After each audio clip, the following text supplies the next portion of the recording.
Hello बच्चों, let's read the question. The question is minimum excitation potential of bourse first orbit in hydrogen atom is. हमें क्या निकालना है? Excitation potential निकालना है बोर के फर्स्ट ऑर्बिट के लिए.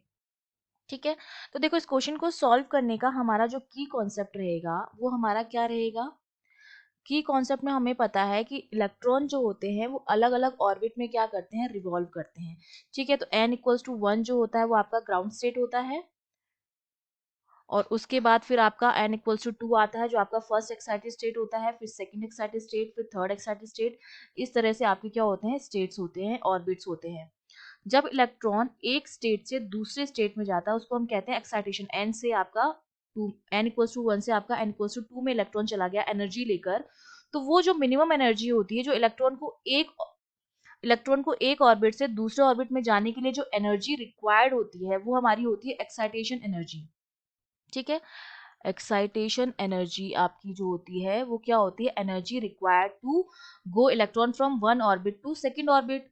ठीक है, एक ऑर्बिट से दूसरे, ये वो n इक्वल टू से 3 में भी जा सकता है, 1 से आपका 2 से 4 में भी जा सकता है. ये एक्साइट हो रहा है इलेक्ट्रॉन, एक ऑर्बिट से दूसरे ऑर्बिट में जा रहा है, तो वो उसके लिए जो एनर्जी रिक्वायर्ड होती है वो हमारी होती है एक्साइटेशन एनर्जी, जो हमारी होती है इलेक्ट्रॉन वोल्ट में. यहाँ पर ये जो v है वो आपका क्या है? एक्साइटेशन पोटेंशियल है. तो अगर मैं v की वैल्यू निकालूं तो वो हमारा क्या हो जाएगा? Excitation energy divide by E which is the charge. अगर उसको मैं चार्ज से डिवाइड कर दूं तो मेरे पास क्या हो जाएगा? एक्साइटेशन पोटेंशियल आ जाएगा, जो हमें यहाँ पर कैलकुलेट करना है. ठीक है, अब हम जानते हैं कि nth ऑर्बिट में हाइड्रोजन एटम के लिए जो एनर्जी होती है, अगर मैं nth स्टेट की बात करूं तो nth स्टेट के लिए जो एनर्जी होती है that is -13.6 Z square on an square. तो अगर हम हाइड्रोजन एटम की बात कर रहे हैं तो हाइड्रोजन एटम के लिए जेड जो होता है एटॉमिक नंबर 1 होता है, तो यहाँ 1 रख देंगे तो अपॉन एन स्क्वायर के बराबर आ जाएगा. Z square upon N square होता है, जेड की वैल्यू 1 रख दी हमने, तो ये इतना इलेक्ट्रॉन वोल्ट आ गया है. अब अगर मैं मिनिमम एनर्जी की बात करूँ तो मिनिमम एनर्जी मेरे पास कब आएगी? जब इलेक्ट्रॉन 1 से 2 में जाएगा. जब n के नंबर मिनिमम होंगे तभी एनर्जी भी हमारे पास क्या आएगी? मिनिमम आएगी. तो अगर मैं ग्राउंड स्टेट में एनर्जी निकालूं, मतलब E1 की बात करूं तो वो मेरे पास कितनी आएगी? -13.6 इलेक्ट्रॉन वोल्ट आ जाएगी, क्योंकि n की वैल्यू हमने 1 रख दी.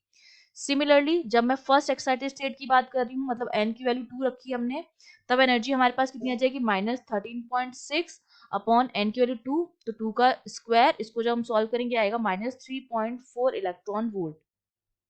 तो हमारे पास जो एक्साइटेशन एनर्जी आ जाएगी वो हमारे पास कितनी हो जाएगी? ई एक्साइटेशन, किसी भी इलेक्ट्रॉन को एक ऑर्बिट से दूसरे ऑर्बिट में जाने के लिए रिक्वायर्ड एनर्जी, एक्साइटेशन एनर्जी, तो ये हमारे पास हो जाएगी E2 माइनस E1 के बराबर. तो यहाँ पर E2 की वैल्यू है -3.4 माइनस E1 की वैल्यू है -13.6, तो ये वैल्यू हमारे पास आ गई प्लस का 10.2 इलेक्ट्रॉन वोल्ट. तो ये तो हमारे पास आ गई एक्साइटेशन एनर्जी. हमें क्या निकालना है? पोटेंशियल. तो V जो हमारे पास हो जाएगा वो कितना हो जाएगा? 10.2 इलेक्ट्रॉन वोल्ट अपॉन E.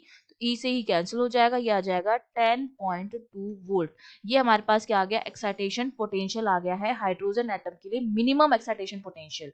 ठीक है, तो हमारा आंसर क्या हो जाएगा? Answer is option C.